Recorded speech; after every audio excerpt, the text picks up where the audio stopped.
ஆதிமங்களக்காரனே துதி தங்கிய பூரணனே நரர் வாழவின் தோரந்தோர் ஏழையாய் பிறந்த வன்மையை தாரணனே ஆதிமங்களக்காரனே துதி தங்கிய பூரணனே நரர் வாழவின் தோரந்தோர் ஏழையாய் பிறந்த வன்மையை தாரணனே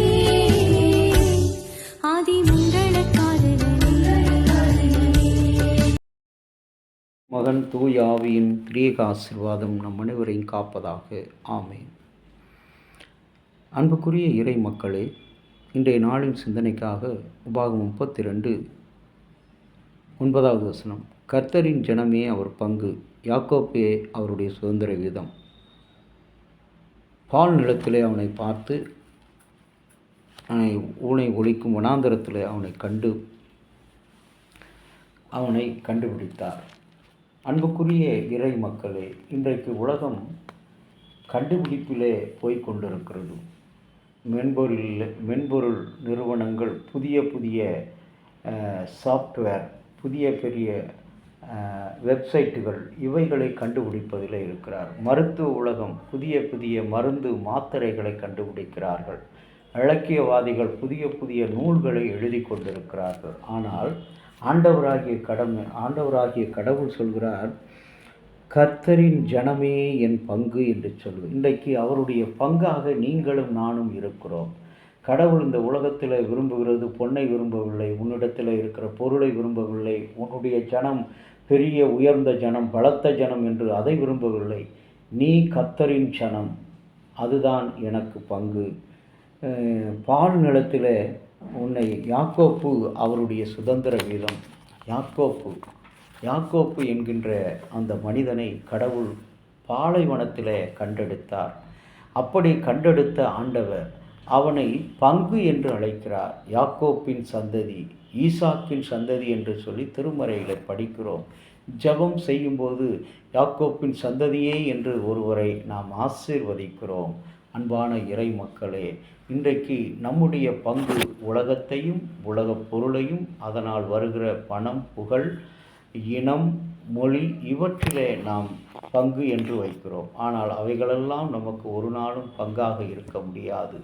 ஆண்டவர் சொல்கிறார், கர்த்தரின் ஜனமே என்னுடைய பங்கு, யாக்கோப்பே என்னுடைய சுதந்திரம். யாக்கோப்பை சுதந்திரமாக அழைத்த ஆண்டவர்.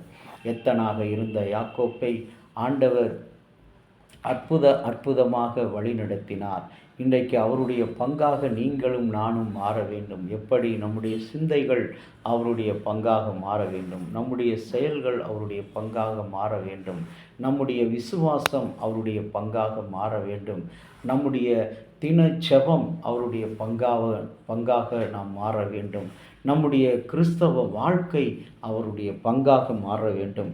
அப்படி நாம் அவருடைய பங்காக வாழும் பொழுது, மாறும் பொழுது ஆண்டவர் நமக்கு பெரிய ஆசீர்வாதங்களை, சுதந்திரங்களை கொடுக்கின்ற ஆண்டவராக இருக்கிறார். அநேக நேரங்களில் அன்பான இறை மக்களே, ஒரு வயது சென்ற என்னுடைய அத்தை மிகவும் கண்கள் சுருங்கியவர்களாக வேதனையோடு அவர்கள் இருந்த நாட்கள் நினைத்து வேதனைப்பட்டு தன்னுடைய ஒரே மகனையும் இழந்து இன்றைக்கு பிள்ளைகளால், உறவுகளால் ஒதுக்கப்பட்ட நிலையிலே இருக்கிற அவருடைய குரலை கேட்பதற்கு ஒருவரும் இல்லை. அவரை சந்திப்பதற்கோ பேசுவதற்கோ அவருடைய வாரிசுகள் ஒருவரும் வரவில்லை. அன்று ஒரு தனி பெண்மணியாய் நின்று எவ்வளவு அந்த குடும்பத்துக்காக அவர்கள் சாதித்த அந்த வாழ்க்கை, அவர்கள் எதை பங்காக நினைத்தார்கள்? நான் ஆண்டவருக்கு பிரியமாக என் கணவர் செய்கின்ற ஊழியம் கர்த்தருக்கு பங்கு, அவருக்கு துணையாக இருப்பது தான் என்னுடைய பங்கு என்று சொல்லி அவருடைய சந்ததி எல்லாரையும் அவர்கள் மேன்மைப்படுத்தினார்கள். உயர்த்துவதற்காக பாடுபட்டார்கள், உழைத்தார்கள், அவர்களுக்காக செபித்தார்கள். எந்த ஒரு சன்மானமும் இன்றி கடவுளுடைய திருப்பணியை கடைசி வரை இதுதான் அவர்கள் வாழ்க்கையிலே அவர்கள் பங்காக வைத்திருந்தார்கள். ஆனாலும் கூட பெரிய பேரிழப்பு அவருடைய வாழ்க்கையில் வந்தது. தன்னுடைய ஒரே மகனை, எப்பொழுதும் தனக்கு அன்பாக பராமரிக்கக்கூடிய, பார்க்கக்கூடிய, கேட்கக்கூடிய மகனை இழந்த போதும் கூட கடவுள் எங்களோடு, கர்த்தர் என்னுடைய பங்கு, அவர்தான் என்னுடைய சுதந்திரம் என்று நம்பிக்கையோடு இன்றும் வாழ்ந்து கொண்டிருக்கிற அந்த சந்ததி இன்னும் கடவுளுக்கு உரிய சந்ததியாக, யாக்கோப்பினுடைய சுதந்திரமாக கணவன் மனைவியாக இந்த மண்ணிலே அவர்கள் வாழ்ந்து கொண்டிருக்கிறார்கள். ஆகவே நாமும் இந்த தம்பதியினரைப் போல கர்த்தருடைய சனமே என்னுடைய பங்கு.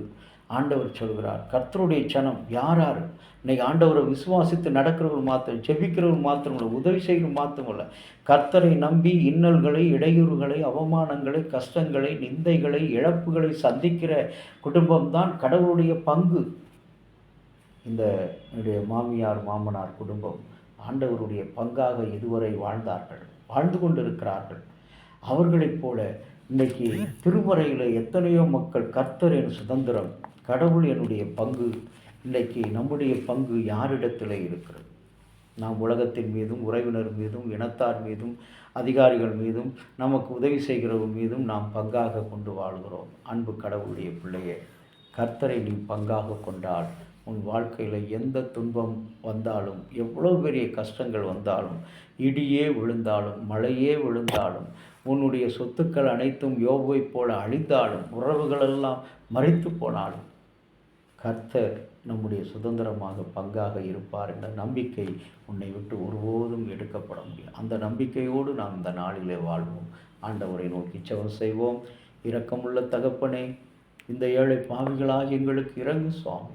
உம்மை நாங்கள் பங்காக கொண்டு வாழாதபடி இந்த உலகம்தான் எங்களுக்கு முழுமை என்று வாழ்ந்து கொண்டிருக்கும். எங்களை தயவாய் மன்னிப்பீராக. உம்முடைய அன்புக்கு பாத்திரவான்களாக எங்களை மாற்றுவீராக.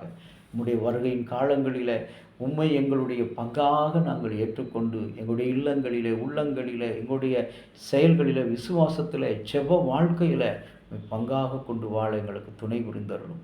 கர்த்தாவே, இந்த ஊழியத்தில், இந்த யூடியூப் சேனல் ஊழியத்தில் அடியனை ஆண்டவரை உண்மை பங்காக கொண்டிருக்கிறனால தான் சுவாமி எத்தனை கஷ்டங்கள், எவ்வளவு அடிகள், நெருக்கங்கள், தேவைகள் வந்தாலும் உண்மை நம்பி இருக்கிறேன். நான் வெட்கப்பட்டு போவதில்லை சாமி.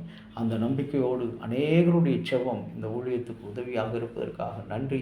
அதுக்காக நன்றி நன்றி நன்றி. தொடர்ந்து இந்த ஊழியத்தில் உதவி செய்யும் இறைமகன் இயேசு நாமத்தில் வேண்டிக் கொள்கிறோம் நல்ல பிதாவே, ஆமேன். தந்தையாகிய கடவுளின் அன்பும் மைந்தராகிய இயேசுடைய அருளும் பரிசுத்த ஆவியினுடைய நல்ல ஒரு பாதுகாப்பும் உங்கள் அனைவரோடு கூட இருப்பதாக. ஆமேன்.